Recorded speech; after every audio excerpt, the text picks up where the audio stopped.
Well, welcome to Brad Allen Drums. Today we're going to talk about 2 brush beats for the drum set. And this is going to be especially relevant for jazz drummers. It could also be useful for drummers wanting to play theater shows or cruise ships, perhaps military bands as well. By the way, if you're new here, I am Brad Allen. I'm a professional drummer based out of Kansas City, Missouri, who's also been teaching private drum lessons for over 20 years.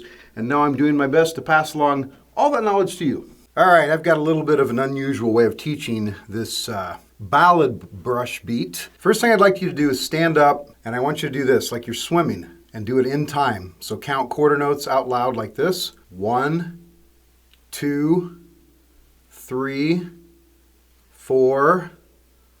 1, 2, 3, 4, 1. Now we're going to do it on the drum. Okay, so I want you to picture 2 circles on this head. There's a circle up here, there's a circle down here. The circle on top is going to go clockwise. The circle on the bottom is going to go counterclockwise. Just like we were doing a minute ago when I was showing you the breaststroke. So this is moving, I'm doing this without brushes first. 1, 2, 3, 4. 1, 2, 3, 4. Now we'll do it with the brushes. 1, 2, 3, 4. 1, 2, 3, 4. There's several things I want to say about this. First of all, I'm playing traditional grip with this, but it works just as well with the matched grip, so don't get hung up on that. If you play matched grip, just play matched grip. Doesn't really make any difference. Okay, so that's the first thing.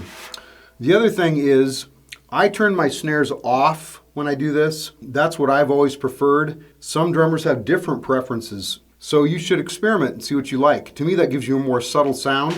With the snares on, it's going to sound a little different. So anyway, experiment with that. What applies here is what applies to all beats on the drums. You are trying to get a steady beat, a consistent beat that the band can hear.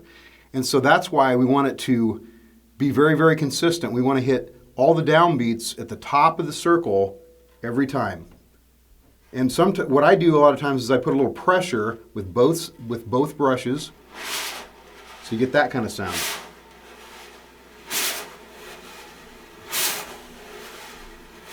Now, if you want even more volume, you can actually lift one of the brushes a little bit. So now I'm lifting the right brush. It's in the same motion. When you watch a drummer improvise, that's your ultimate goal, but they have a very organized way of doing this. In order to learn to improvise, first you have to have control of what you're doing. And the way you get control of what you're doing is by practicing basically repeated patterns, the same thing over and over. What I'm going to do now is I'm going to put my hi-hat on 2 and 4 just so you can hear how this is going to sound. You don't want your hi-hat too loud.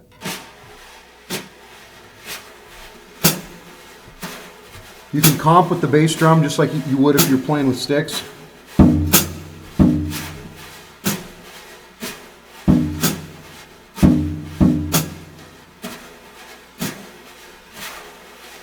That's the basic idea. Now, to expand this further, what I do, I'm sure all drummers do something similar to this, but again, talking about an organized way of doing this, some of the ways that I practice this. Initially, I started out like I just showed you here. So basically, if you want to think of sort of like sticking for this, I've got, right and left hitting together at the top. Now, if I want to practice quarter notes, I could go right, left, So I've got all my right hand on 1 and 3, left hand on 2 and 4. They're still moving basically the same way. Now, ultimately, again, I want to be able to improvise with this. So I'm going to practice playing jazz eighths. So 1, 2, 3, 4, 1, 2, 3, 4, 1, 2, 3, 4, all one. Or I could even play the jazz beat like this. 1, 2, 3, 4, all 1, 2, 3, 4, all 1. Your solos and your fills can be down into the drum like that. Some drummers teach and they play that way that the brushes never leave the head. Ed Soph, really famous jazz drummer and teacher, that's basically the way he plays and the way he teaches. Other drummers did not play that way. For instance, Joe Morello, he liked the sound of the brush coming off the head, from what I understand. So again, part of this is just personal preference, but you want to get generally with the brush is kind of a mellow sound. So sometimes I bring it off the head if I want more emphasis. But usually I play into the head. In other words, I bring it back down to muffle. So that's a good beat for ballads and also for kind of medium tempo. What you can do, what I've done over the years too, I've developed a lot of independence where I can keep that left hand going, 1, and I can play different things if I want with the right hand, you know, like a ride cymbal or crash cymbal.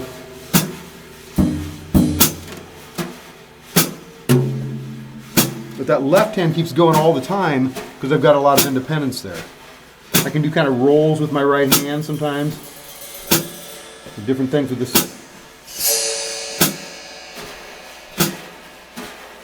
With the hook. So that's basically it.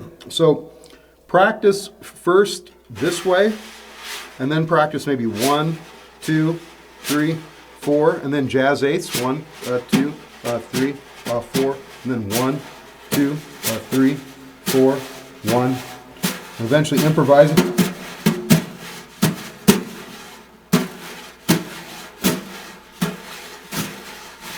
All right, so that's beat 1. Now the second beat is more for medium tempos and more up-tempo jazz. You're going to start with the brushes on the opposite sides of the head. And the first pattern you should practice is this. The left hand's going to go across like this. 1, 2, 3, 4. Notice it's just going kind of an oval there. 3, 4, 1, 2, 3, 4, 1. Again, it's 1 and 3 is over here, 2 and 4 over here.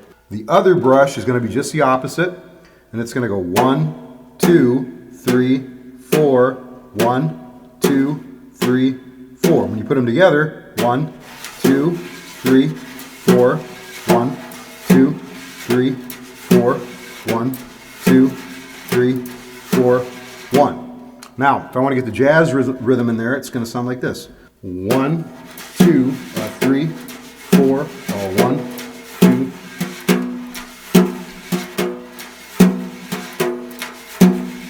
So that's your basic pattern. I can go faster. I'm going to put the hi-hat on 2 and 4 here.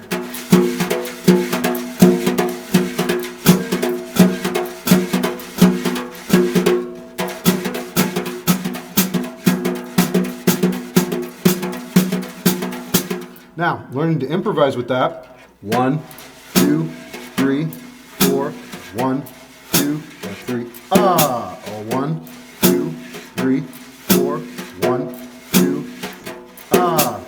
So what you should do to learn to improvise with that is you should practice kind of one pattern at a time like that, or one variation at a time.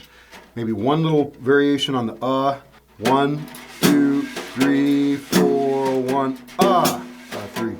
You always got to remember where you're at in that pattern. Again, because you're trying to develop muscle memory.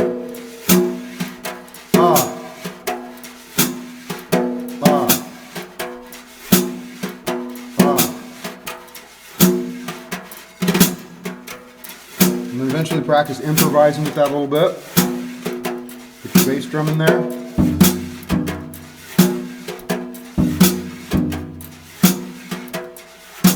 A couple other little things I should mention here. I'm using wire brushes. I like the sound of wire brushes. The one problem I will say with wire brushes is, as you can see here, sometimes they get caught on the rim, they get bent. There's really nothing you can do about that other than take a pair of wire cutters and cut that off. And they're not going to sound any different, you know, if you lose 1 or 2 wires there. When they start losing too many, then you need to replace them. But, you know, if you take good care of your brushes will last a long, long time. So it's nothing to be too concerned about. They are kind of expensive. But again, if you take care of them, they last a long time. Both these beats can also be used for other time signatures. Let's go back to the ballad beat. If I wanted to play in 3, I just count in 3. It doesn't change the organization of the way I'm doing my sticking. 1, 2, 3. 1, 2, 3. Or 1, 2, 3. 1. We're in 5. 1, 2, 3, 4, 5. 1, 2, 3, 4, 5. 1. So it's pretty simple. Now, the other beat is a little bit different because if you're playing in 3, for instance, it's going to be changing directions all the time. So we talked about playing on opposite sides of the head. So again in 4, 1, 2, 3, 4, 1, 2, 3, 4, 1. Adapting it to 3, 1, 2, 3, 1, 2, 3, 1, 2, 3, 1, 2, 3. If you want to do it in, say, 5, 1, 2, 3, 4, 5, 1, 2, 3, 4, 5, 1, 2, 3, 4, 5, 1. The whole idea is just keep them moving in opposite directions. To me, that's much easier coordination-wise. I've seen drummers do this other ways. I'm not exactly sure how they do it. That's what makes sense to me, and that's what a lot of drummers have used. That's what Ed Thigpen, the drummer with the Oscar Peterson Trio, and that's the sticking he used. Now, so thank you for watching today. I have a gift I'd like to send you. I have 10 of the best exercises that I've created for speed that I'd like to send you absolutely free.